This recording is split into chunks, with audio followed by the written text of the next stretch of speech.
Welcome back. If you're new here, my name is Lars and I believe in productivity with purpose for meaningful living. Today, I want to make a comment about the popular notion of life hacks. While these can be great, I want to make the case that most people would benefit far more by focusing on mastering productivity fundamentals first.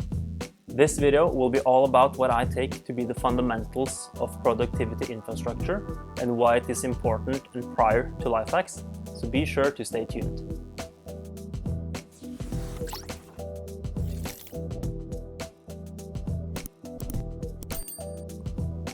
Life hacks and work hacks are great. Everything that can make work a little bit easier or automatized is fantastic, and by building stone by stone, these hacks makes us more productive. However, I believe that hacks in many cases are over-glorified magic pills that rarely lives up to our expectations. I also believe that hacks, in many cases, is not the solution you need to achieve the productivity that you want. Let's face it, the concept of life hacks does not carry as much weight or meaning anymore. 10 ways to tie a tie knot are tips and tricks, not revolutionary information that is hacking into the very fabrics of life. The name life hacks are clickable because they promise a lot, but the content is often just nifty tips and tricks, rarely anything that will have a huge impact on your life. With that said, real life hacks can be good for your productivity.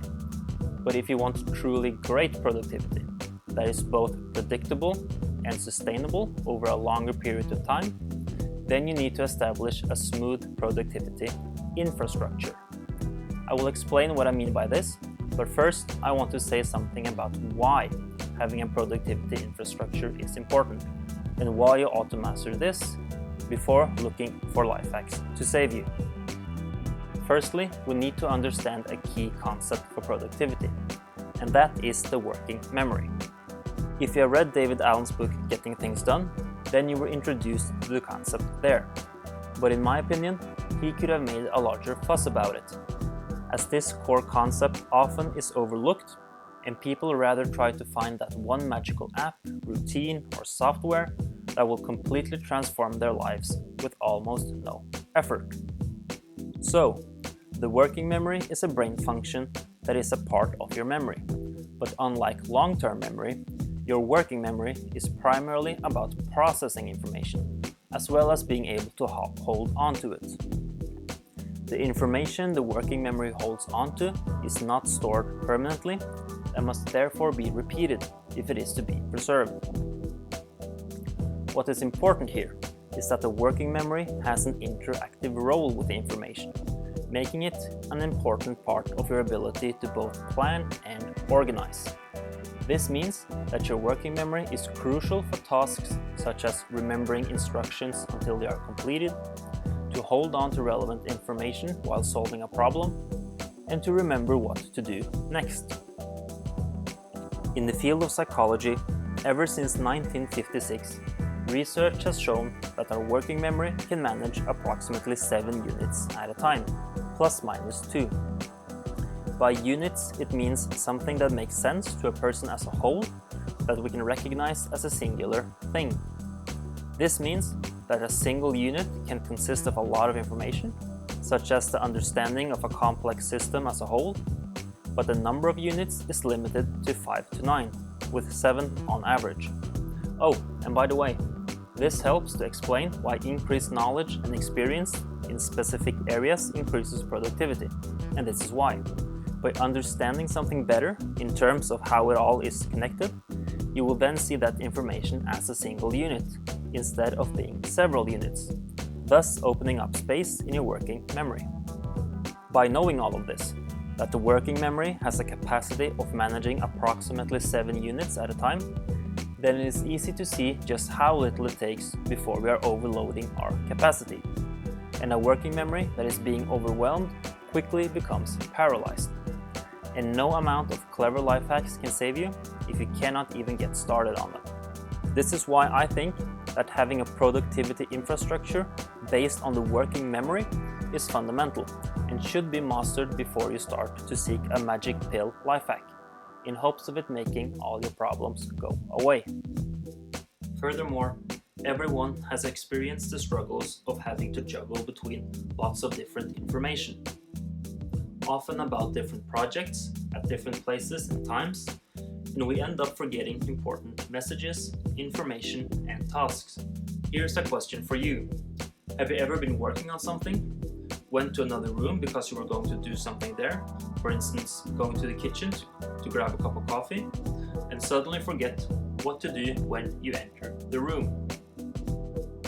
What has happened is you are now entering a new setting, a new context, which signals to your brain a need for space for new information. Unfortunately, this means that important information you were just working on is being cleared away. Simply entering a new room is all that it takes for you to forget important information. And you have probably also experienced how even small interruptions are enough to throw you off track. A colleague stops by to exchange a few words, the phone beeps because you get an SMS or a call or a notification from an app, the PC beeps because you get a new email, and so on and so on. And you have to ask yourself, what was I doing again? In many professions, we are being bombarded with loads of information and attention-grabbing events by the minute. It is incredible that we're able to do any work at all. Fortunately, we can use this information to our advantage.